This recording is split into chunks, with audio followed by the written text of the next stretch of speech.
Good morning, CyCon. Welcome back. It's great to see such a full house here again. We have a very exciting program ahead of us with excellent keynote speakers to start off.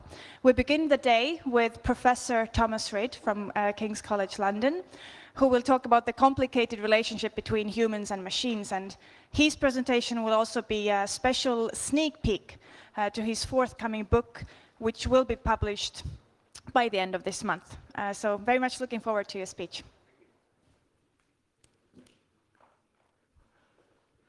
Okay, good morning. Thank you for coming, President Ilves. Thank you for coming for this talk. And it's truly humbling to speak in front of this audience at CyCon. And I'm sure some of you know the feeling that I had when I started writing my book. Often I was introduced as first at the Department of War Studies. My boss used to introduce me as, "This is Thomas Reid, he's our cyber war expert." And I always had to cringe because it sounded a bit funny if you work next to a person who's actually working on the First World War, for instance. So I thought, let's write a book, Cyber War Will Not Take Place, to sort this problem out. It didn't quite work because the debate is in better shape than ever, I think. But now I'm trying again, because I'm now introduced as the cyber guy. And it's even worse in some ways, and and sometimes I have to roll my eyes and cringe, because it does sound a bit strange. So that's the question that I set out to ask in the book. Cyber, where does it actually come from? What is this prefix, this word that we use all the time, every day in these days, so many times? What's its history? So the goal of the book is really to provide historical depth and intellectual depth to this discussion that we're having about the future of technology and security here. But let me just preface my brief talk by saying I'm not trying to change cyber into cybernetic or cybernetics. Cybernetics is where it came from, but cybernetics is dead, and it will remain dead. It's an idea that is still with us in some ways, but the term as such has gone away. And in that, by the way, is a warning, because terminology tends to change rather quickly in this field. So let me give you a glimpse into this most fascinating story. When here on this slide you can see a drawing from the 1940s, from the Second World War, about human-machine interaction here in a ball turret in a B-17 bomber. And below the drawing, you can see a poem that some of you will know, at least the title, Machines of Loving Grace, by Richard Brautigan from 1967. So what happened here is and it's about cybernetics. So cybernetics, as an idea, appealed to people in the military to, imagine 60, 70 years back, this crowd, we would now be talking about cybernetics.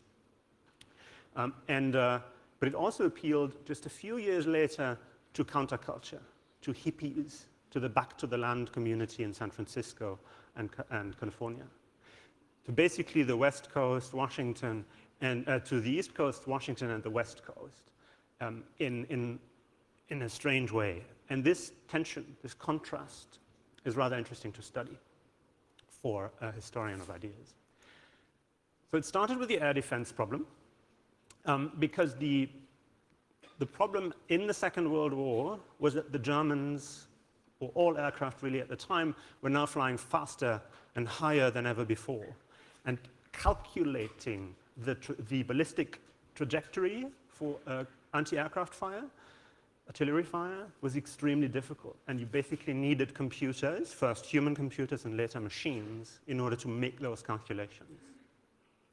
One of the individuals who worked on a small part of what was known at the time the AA problem, the anti-aircraft problem, or AK in the British military jargon problem, was Norbert Wiener, the chap here in the middle, next to two generals who funded his work.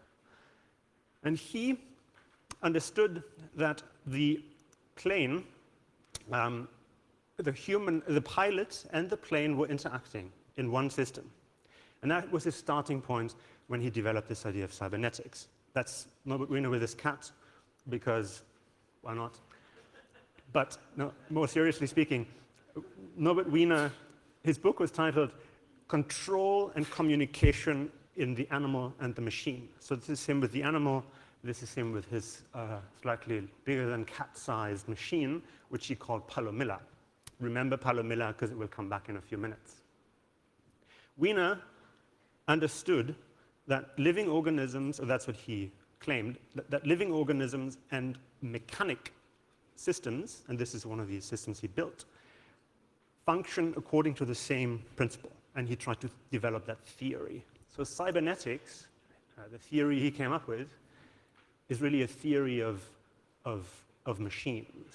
And it was very ambitious. It was not just the theory of one machine, or the machines built at the time. It was the theory of all machines ever into the past and in the future. So, you know, we're looking at the very ambitious 1950s. And he clearly embodies that ambition. So cybernetics comes from the Greek steersman, and hence the steersman in the back of that picture. By the way, the picture was taken by Alfred Eisenstadt, who also took the picture of the nurse on Times Square after V-Day. Anyway, so what is cybernetics about? Just very briefly, 3 buzzwords that I think you should take home. One is feedback. Actually, feedback, the word that we use all the time, comes from cybernetics. We just forgot its heritage. And feedback, for instance, means that a machine is interacting with its environment. Think of a thermostat at your heater at home. It measures temperature and then switches something in order to create stability of temperature. The second notion is interaction between system and environment. It's part of that logic. And here, this machine that you see is designed to keep an equilibrium. I won't explain the details. It's a British machine built also in the late 40s. And the machine really startled contemporaries because these 4 electromagnets that you can see here interacted with each other and changed their behavior according to disturbances. When you flick the switches on one of the boxes, the others adapted their behavior. So this machine became a metaphor and became hugely important in counterculture later. Why? Because the machine, think about this for a moment, broke down the line between system and environment. It's a bit almost like your iPhone. It broke down the line between system and environment because if the 3 of those boxes reacted to the 4th box, what then was the system and what was the environment? That's an extremely important thought in the history of this idea, that the system, the difference between system and environment becomes arbitrary. So the hammer in the hand of, in the hand of a sculptor, for instance, is the hammer part of the system that is the sculptor or the environment? And that's, they claimed, the cyberneticists claimed, that's a completely arbitrary distinction. And finally, the idea of equilibrium, because it's all about stability, creating equilibrium and ultimately systems that are able to adapt and learn on their own. And from here, with these 3 ingredients, feedback, man-machine system integration, the breakdown of the line between the 2, and the idea of equilibrium and adaptation, you had the ingredients for hype. And the hype started already in already in the early 50s. What you see here, some of you may have seen a picture like this, is a part of the SAGE semi-automated ground environment. It's a huge anti-air defense system that the Americans put in place in the late 1950s and early 60s. And this light pistol is one of the predecessors, if you like, of the touch screen or the mouse. It's a form of interacting with a machine. And the hype at the time was, again, quite retro for us today, about intelligent machines. Machines that could become possibly even more intelligent than their human creators. And the myth, or one of the narratives, I hope most of you recognize this picture. This is HAL 9000, the famous computer from Space Odyssey, from Stanley Kubrick's film.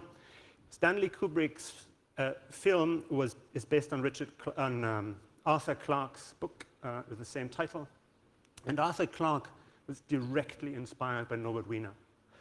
We know from his writings, Arthur Clarke's writings, that he was a big fan of Wiener and cybernetics. So Hull is an immediate expression of the cybernetic idea that machines could become like humans. And Hull, famously, of course, starts to act rather like a human being by being concerned about being shut down at some point by the crew. But the key here is, let me give you 3 themes that emerge in this 70-year history. The first one is that we tend to look at the machine through the human being. That's how we interpret the future of machines. And we, again, do this today with the artificial intelligence discussion. We think machines could become like us, intelligent like us, or even more intelligent.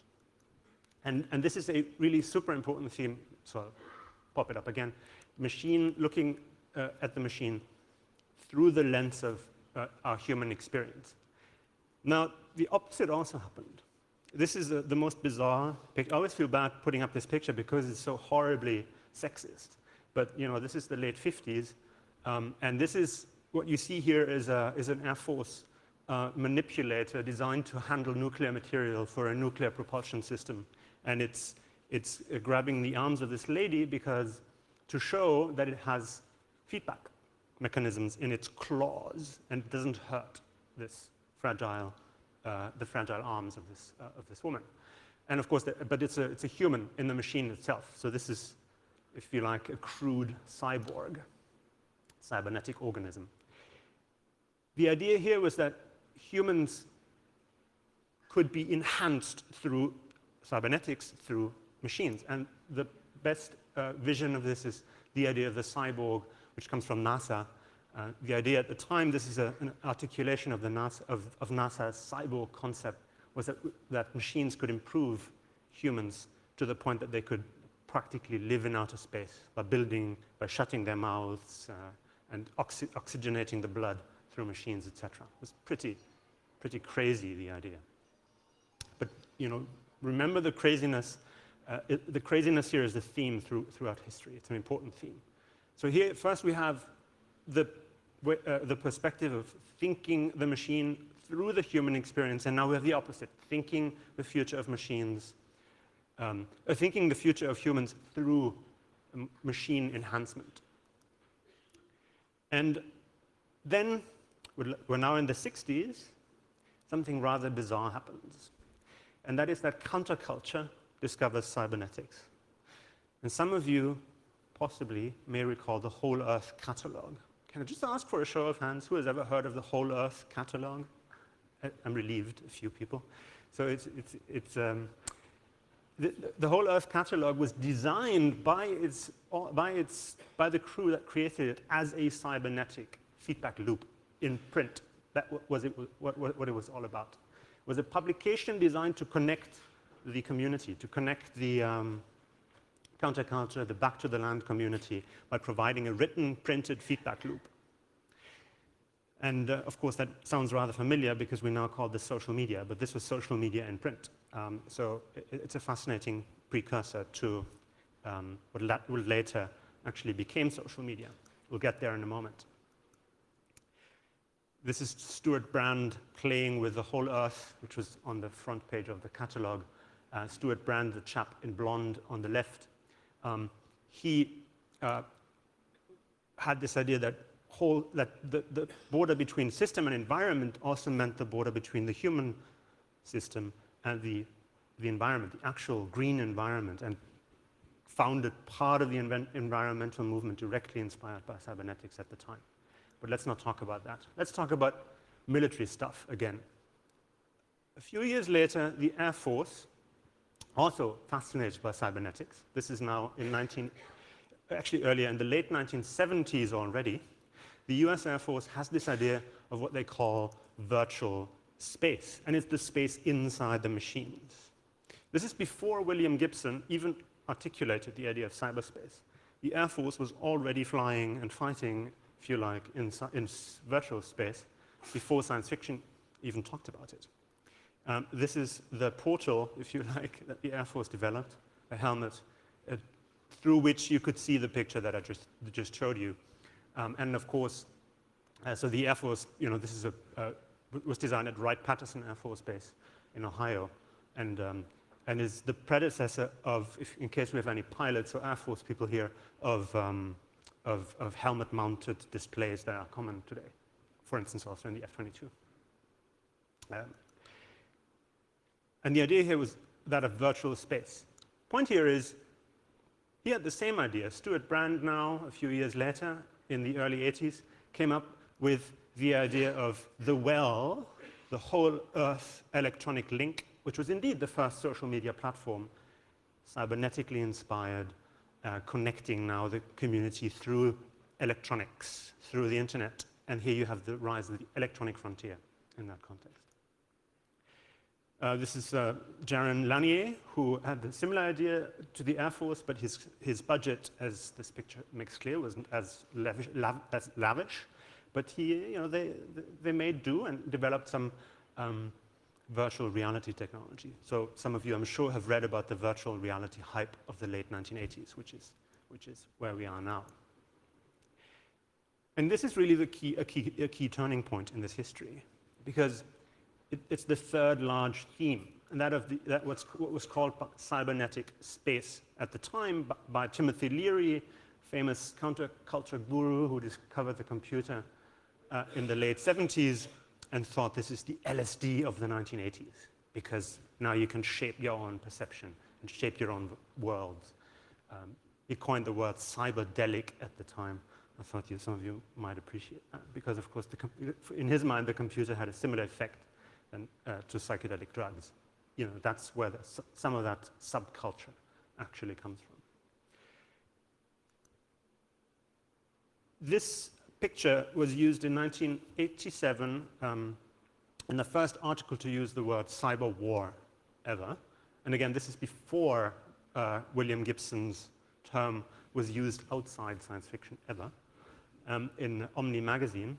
And the key theme here is that cyber war at the time was first seen as an optimistic, as something that plays to the advantage of the United States. It's very much in the context of the US is the technically superior nation. And cyber war at the time, of course, it included automation and robotics on the battlefield. The terminology wasn't refined yet. Played to the advantage of the US. And then just a few years later, the idea of the electronic Pearl Harbor came up. Exactly the opposite. If we can win without firing a shot, without using any conventional military hardware, they thought, then we can also lose in the same way. So what you have very quickly is extreme optimism, utopia, paired with extreme pessimism, dystopia. So this tension between the bad and the good, between the utopian and the dystopian, is part of this 70-year history, and you see it again and again and again. And today, with artificial intelligence, we are again going back and forth between these extremes. So cyberspace became a space of battle on the East Coast, if you like, in the military security establishment, conceptually, either to be won or lost. And on the other side, on the West Coast, cyberspace became the space of freedom. The space of freedom. And this is we're now in the early 1990s, 1991. Some of you will recall that Phil Zimmermann released PGP around that time. Encryption came up, which suddenly enabled, encryption made it possible to defend this space inside the machine, to build a wall and keep the government out. So this ideology that the government is nothing has no business in cyberspace comes from very strongly from this countercultural context from the people who read the whole Earth catalog, dating really back to the late 60s. So there's a very clear line that, and I'm trying to sort of tease that story out in the book. Now, the key theme here is between the cyber war ideology and narrative and the cypherpunks. This picture shows, by the way, you see on the, oops, I went black here appropriately. On the right-hand side, you see John Gilmore from the Electronic Frontier Foundation. You see the EFF T-shirt. And on the right, you have Timothy May, one of the founding cypherpunks, crypto activists of the early 1990s. And why I mentioned these two individuals, this, by the way, on the cover of Wired magazine, famously, in 1993. I mentioned these two individuals because they represent very different parts of the American, if you like, experience. John Gilmore, I'm simplifying, obviously, was more about the First Amendment, freedom of speech, and Timothy May was more conservative, and he had more the Second Amendment rights and guns in mind when they thought about crypto. So crypto is both like free speech as well as guns in parts of that ideology. This is really important, if you like, the aggressive injection, ideological injection into the cyberspace ideology, because now it could be defended by adding strong encryption to a cyberspace. And of course, this is the discussion that we're again having today in a rather intense way. I'm teasing those two themes out, the exaggerations, and if you go back to these magazines and discussions and parties that we had in the late 80s and early 90s, some of that stuff today comes across as really quite out there. And this is an important consideration because a good part of the discussion that we're having today will appear to us 20 years down the road as rather extreme and unnuanced and a bit unhinged. Now, one of my frustrations today, I think we had the discussion about cyber security, cyber conflict is quite old now, more than 25 years. Martin Libicki, who's sitting here, wrote about these things in 1994. I think one of your most important articles appeared. Mikko has also been around for a very long time in this discussion. So there's a bit of progress and a bit of maturity. But I'm afraid on the other side, on the side of the crypto activists, if you like, I don't see the same level of maturity. To put it really bluntly, in my mind, mass surveillance is the new cyber war, because the exaggerations that we dealt with in the 90s, we're still dealing with today when we talk about mass surveillance. And I find it sometimes very difficult to stomach some of the media coverage post-Snowden, because they either willfully or, just not doing their homework, so many people misread what's in these released files and really provide a rather ideological and ill-informed view of intelligence capabilities today. But that's a separate discussion. Let me conclude by briefly reminding you of Palomilla, Wiener's cat-sized robot. Palomilla fascinated him because he wants to simulate neural conditions with it in the 50s. And but the key thing here is that Palomilla didn't create equilibrium. What Palomilla did is it completely freaked out. It basically had a medical condition all the time. That's what it was designed to have. And this, I think, has become a symbol of parts of the debate, at least early on. When the technology is new, we go into overdrive immediately. We do exactly the opposite of the cybernetic idea. We think the extremes will happen. Cyber war, mass surveillance, artificial intelligence, the singularity, another cybernetically inspired idea. Take the cryptocurrency debate today and some of the ideas that people think, what people think cryptocurrencies will do to the financial system, completely ignoring all the limitations and frictions that will come up and going to the extreme right away.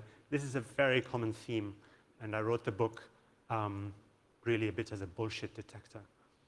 So thank you very much.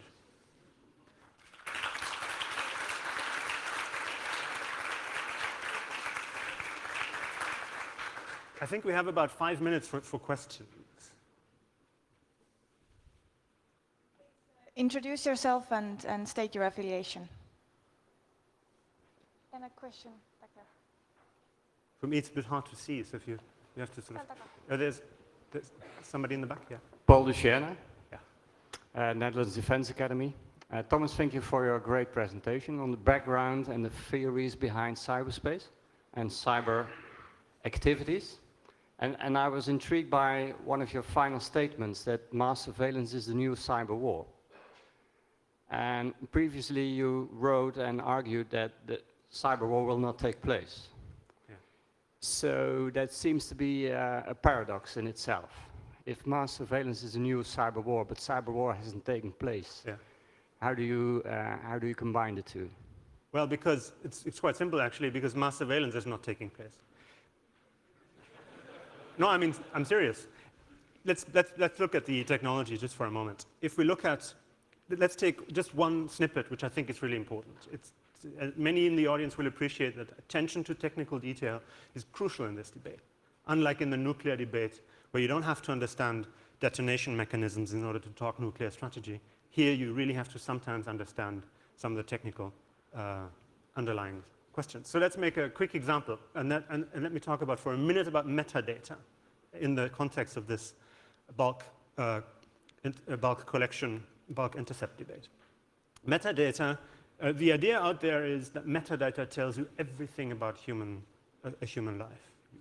When we heard these statements even from some senior officials. But in an important way, that's just not true anymore, because so much of the metadata, I mean, feel free to maybe some of you are doing this, open Wireshark and read the entire Wi-Fi traffic that's going through here, intercept, sort of, if you like, on the wire. And what you see in terms of the metadata picture is a lot more confusing than what a lot of people assume. Because a lot of metadata are either not available in, for instance, if you look at HTTPS traffic, the metadata available there are only 2 IP addresses, and leading to between this hotel, say, and Google. So what are the metadata there? There's nothing in there in the metadata alone on that part of the connection that would reveal anything of interest to an intelligence agency. So metadata are truncated often, and there are easy ways to defeat traffic analysis. And Tor, for instance, was designed explicitly for that purpose.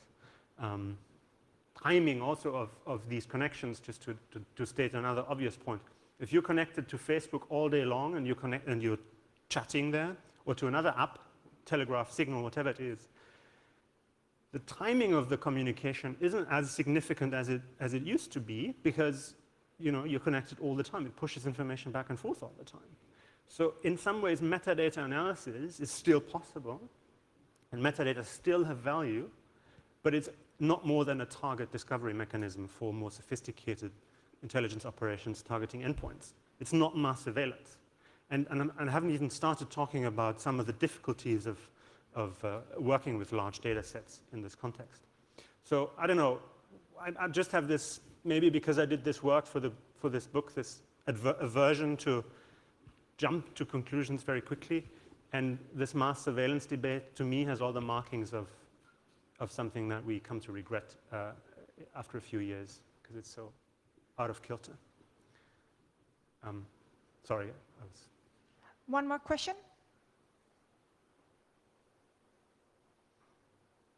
If I may just add, I teach at the Department of War Studies, as some of you know, at King's College, and one of the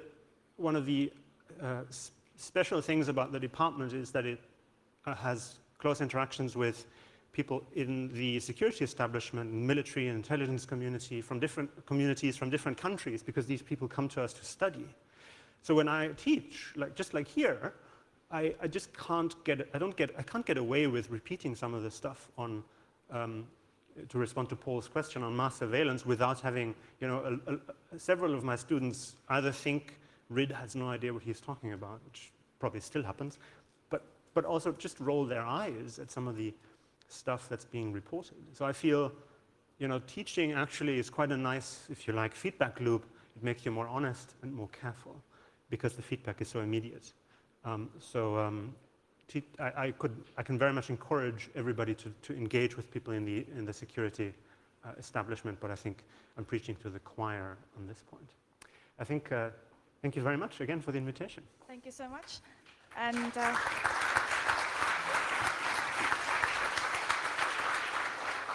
And we do hope that this little gift will offer you an experience of cyberdelic gardening. Thank you.